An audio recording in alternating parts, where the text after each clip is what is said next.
Getting down to the wire. The United Auto Workers contract with GM is set to expire at 11:59 Saturday night, and if there's no deal, well, it could be the first strike at General Motors in more than a decade. And 7 Action News reporter Jennifer Ann Wilson is live at the GM Detroit Hamtramck plant that's set to close in January. And Jen, the plant closures have created a lot of tensions during negotiations.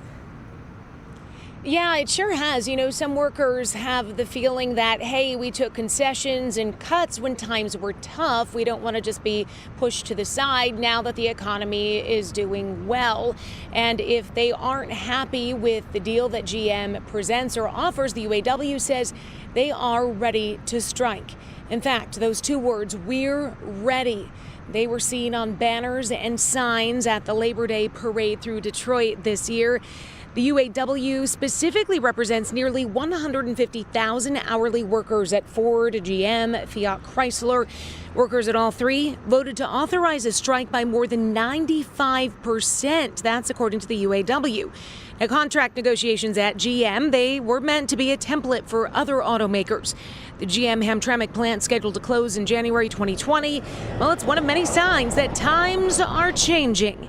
And an uncertain future is what's making these contract negotiations so tricky for UAW and for GM.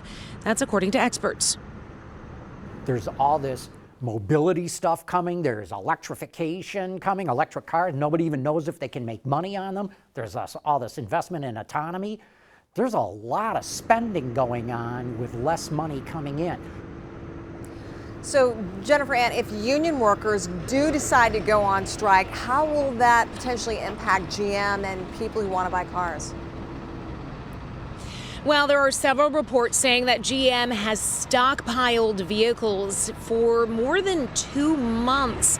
So in the short term, there shouldn't be much impact for consumers and GM itself. They'll be able to hang on for a little while. The UAW strike fund, that's looking pretty good as well. So that'll offer some financial help for workers if they do go on strike. But those are all short-term solutions. A long-term strike really wouldn't be good for anybody in this situation. Reporting live, I'm Jennifer Ann Wilson. Back to you.